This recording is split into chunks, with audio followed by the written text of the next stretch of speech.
Effectivement, oui, c'est bienvenu. Et donc, je t'ai posé la question à propos d'un général de l'armée brésilienne. Il y a un événement de guérison par des extraterrestres. Exact. C'est sur une femme, cette histoire-là? Le général Uchoa, le père, parce que son fils aussi a été général de l'armée, il avait une sorte de ferme proche de la capitale brésilienne, s'appelle Brasilia. OK. Alors, et dans cette ferme-là, il y avait des apparitions des ovnis. Ah. Il y en a beaucoup, hein, dans ce point-là au Brésil. Il y avait beaucoup. Ouais. En tabarouette. Ouais. En tabarouette. Ce général de l'armée, il y avait une femme de ménage qui habitait dans sa maison. Il les traitait comme si c'était une fille. Parce que la relation était tellement bonne, la madame... Un membre de la famille. Oui, exact. Okay. Et cette madame a été atteinte pour la maladie de malaria. Cette maladie-là, elle prend et elle commence à infectionner le cœur. OK. Et là, à partir du moment donné, il n'avait pas bien de traitement à l'époque. Et elle a été internée dans un hôpital de la force armée brésilienne à Brasilia. Okay. Et le général était inquiet parce que la situation dégénérait. Et les médecins ont dit, écoute, ça arrivait à un étage qu'on n'a plus rien à faire pour cette fille-là. Et le général connaissait une médium qui habitait proche de cette ferme-là où il habitait. Et il a parlé avec les médiums, écoute, il y a des apparitions d'OVNI. Est-ce qu'on serait capable peut-être d'essayer quelque chose pour aider cette fille-là, cette madame-là à guérir? Il est médium, bon, on va essayer, mais il va falloir amener cette madame ici à la ferme. On ne peut pas faire ça à l'hôpital. Okay. Le général, avec sa autorité de général, a réussi à convaincre les médecins de l'hôpital à libérer cette madame. Et les autorités, les médecins disaient, écoute, là, la situation de la madame est grave, là, parce qu'elle va avoir besoin de retourner pour enlever l'infection du cœur, sinon elle va mourir dans à peu près 30 jours. Ils ont amené cette madame à la ferme, où il y avait cette apparition des ovnis. Ils ont posé cette madame quasiment au champ, et cette médium a commencé à prier, à se concentrer. Il a passé environ quelques minutes et ce général raconte qu'il est arrivé une ovni, qui est descendu une extraterrestre, s'est rapproché de la madame, a demandé à madame de lever les bras, a donné une injection. En dessous du bras? Oui, c'est ça. Et là, il est rentré de nouveau dans son vaisseau et est disparu. Qu'est-ce qui est arrivé après? Cette madame a été guérie de façon radicale. Et complètement disparue, cette maladie. Et une des choses les plus incroyables, que les femmes qui sont atteintes de cette maladie-là, c'est quasiment impossible de tomber enceinte après. Okay. Et cette femme est tombée enceinte, il y a eu des enfants après. Et c'est général de l'armée, il fait même des conférences. Il raconte, il y a toutes les documentations médicales pour prouver que la madame était malade. OK. Et qui simplement est guérie sans aucune explication rationnelle des médecins. Ça s'est produit dans quelle année, tout ça? Ça s'était produit dans les années 70. Je peux aller chercher la date précise parce que le général fait des conférences. Okay. Il a même écrit des livres, là. Oui. Et c'est facile à trouver toutes ces informations. Sûrement que les auditeurs vont vouloir avoir cette information. C'est le général Uchoa. Uchoa au Brésil.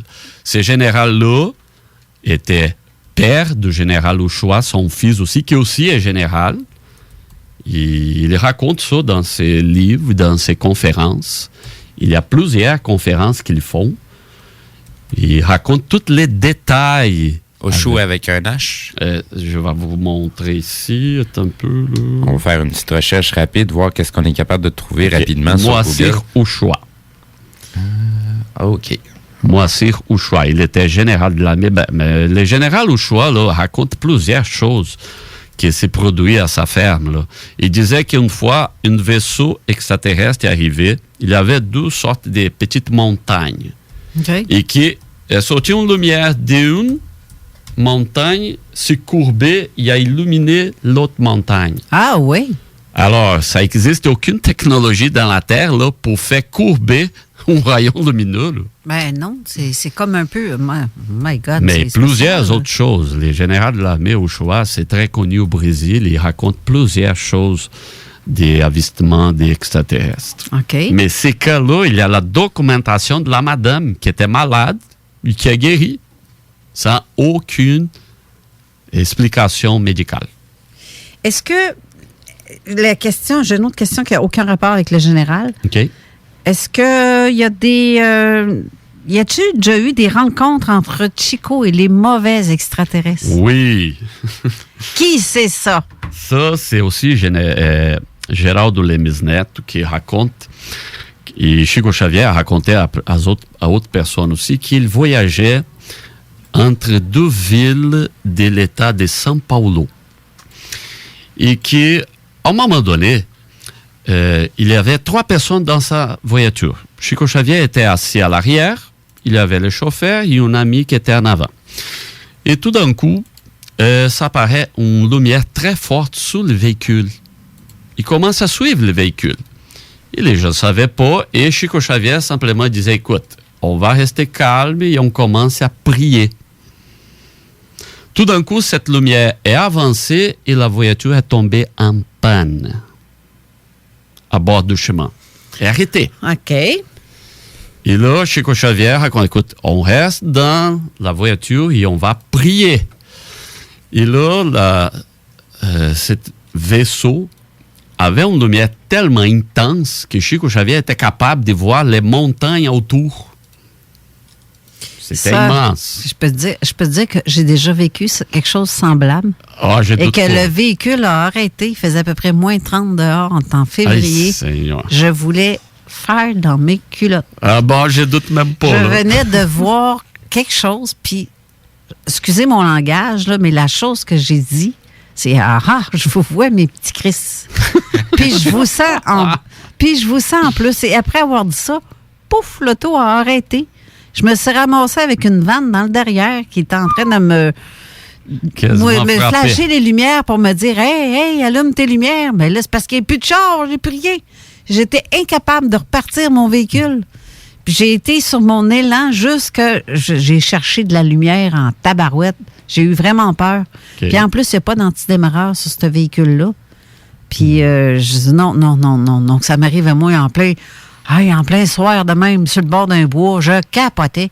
Mais ce qui a confirmé un peu que ce qui s'est passé dans mon cas, c'est que le lendemain matin, j'ai reçu un message de quelqu'un qui a vu un ovni exactement à l'endroit où est-ce que j'étais. Wow. C'était comme, ben voyons donc. Il dit, il le voyait en plein jour en plus, là. Puis j'ai dit, non, ça se peut pas, là. Ben oui, ça se peut, parce que ça confirme ce que je dis. Ben oui. En quelque sorte, mais sauf que vu de très loin, là, vu de plus loin, d'une ville plus loin. Ouais, c'est ça. Mais le gars, il le voyait de loin, puis il a bad-trippé, là. Ben moi, imagine-toi, moi, j'étais en dessous. Puis oui, j'ai bad-trippé. Mon premier réflexe a été de me mettre la face dans le vide, de côté de la porte pour voir, il est-tu au-dessus? Il n'y avait rien. Mais j'ai failli, là. C'est ça.